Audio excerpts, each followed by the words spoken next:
that small contact that some might say it's not that harsh enough, that's enough to throw that attacker off. And at that point there, if he wasn't thrown off by that contact, that's a very clear, obvious scoring opportunity. So very surprised it was not second recommended down by VAR for that consideration. Let's talk through the Paris Saint-Germain-Liverpool game with Konate's challenge on Bradley Barcola. Yeah, so this one is one that I do not agree with the decision on the field or the fact that it was not recommended down. So here, play and contact happens outside of the penalty area. So what we're looking at is a denying an obvious goal-scoring opportunity. People are saying, well, it's not really that hard of a tackle. We're not looking at the severity of the contact. We're looking at the technical nature of it. When you have an attacker who steps in, gains that speed, gains that location, gets in front of that defender, right? That obviously gives him that opportunity to move on to the ball. He can easily gain possession of this ball. So any conversation about would he gain possession or the likelihood of him gaining possession, the answer is yes, that's strong there. So the question now remains, is that a natural contact or movement? That's where more of the debate happens. I always focus on, is the contact coming through the numbers, right? Is it coming through the back as opposed to a shoulder-to-shoulder challenge? As soon as the attacker steps in, as soon as he gains that space, he's running onto the ball. He's not trying to pull that kind of contact. The arm, you can see it go a little bit lower through the back of the numbers. That small contact that some might say it's not that harsh enough, that's enough to throw that attacker off. And at that point there, if he wasn't thrown off by that contact, that's a very clear, obvious scoring opportunity. So very surprised it was not second recommended down by VAR for that consideration. So I actually think the referees got this incorrect on the field and also in the booth. I like your explanation, Christina. I didn't consider the severity aspect of it. It didn't need to go into the realm of severity because it was such a fast-moving play. Now I'm just thinking of something theoretical. Had that been inside of the box and it would have been a penalty kick, since Upamecano is not playing the ball, does that mean it's a penalty kick and still a red? Does double jeopardy not apply in that type of situation?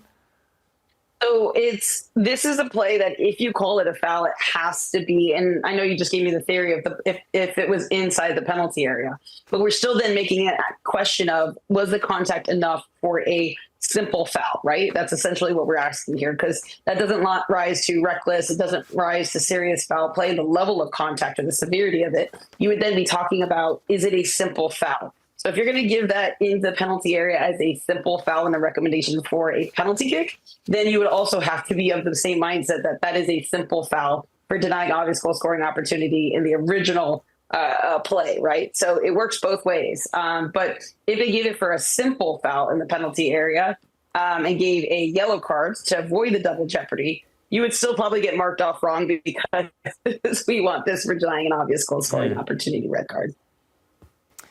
All good today. What is it? Is today the 25th of December? Is it Christmas night or what? Me and Christina just went 4 for 4 in agreements. I couldn't believe it, Christina. I kept without an argument. Him waiting, and he's all happy today. Miracles happening. I think Grilla has dinner plans or something. That's the only reason he wouldn't argue with me. Yeah, very true. Oh, he's just run out. Gas tank's running low, Christina. Cubarsí getting the red card. Was that a simple one for you?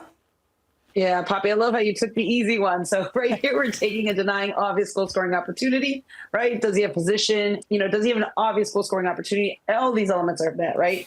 Foul occurs here. He has direction, distance, location, and essentially, but for that foul, could he have had an obvious goal scoring opportunity? Yes. So very simple, very straightforward. Referee gets a decision correct on the field. No need for VAR recommendation. And it's what we would call a standard play that we expect the referees to get.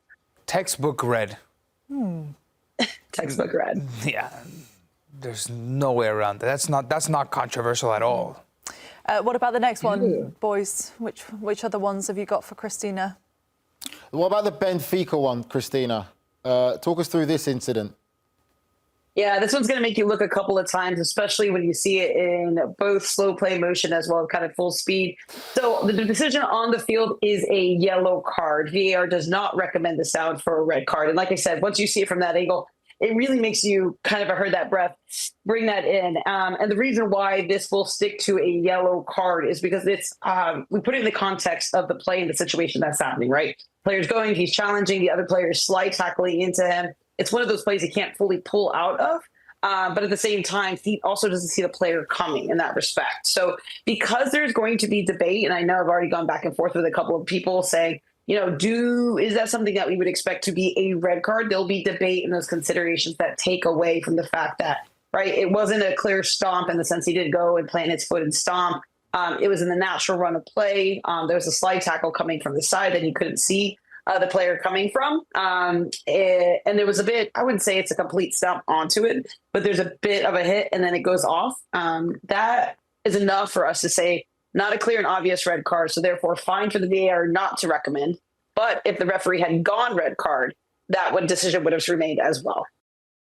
Christina, help our friend Nigel here understand that the laws never talk about intent. And when we take a look at the second yellow... Nigel, I just say it. I say it, okay? Okay, you say it, but the laws don't say it. And we have a laws expert to explain to you... laws are great, right? The laws are the laws, and Christina helps us understand. I'll argue all day that the laws are ambiguous, they're gray, and they're unclear, and they need fixing. But we have what we have, and the referees have to act and impose justice with the laws that they're handed down. So, Christina, since the laws don't say intent, please explain to our good friend Nigel why the second yellow, despite Mukiele not intending to stamp on the Bayern Munich player, is still the second yellow and is sending off. But could have been a potential red.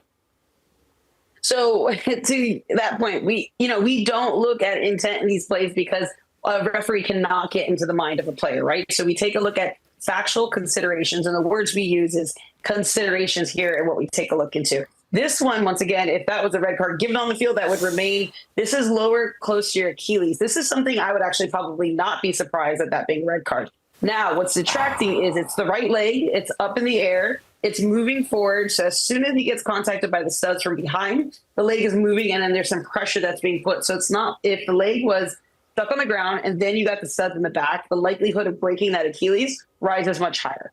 This may be a couple of degrees removed, right, in the sense of saying, is that red, is that yellow? It's a very, very much orange card. It's enough to sit for a yellow card, second red. And, I was fine with the VAR not recommending it for a direct red card because you did have that consideration, that element of the contact, and then there was still a bit of push before it hits. That is kind of a very fine line, but that's where the referees would make that consideration as to, is it a direct red card versus can we let that yellow card sit? And the answer is let the yellow card sit. Ultimately, yes, the decision is still essentially a red card, but that also could potentially affect further sanctionings by the competition, which is why they take a look at whether or not it's a direct red card or not.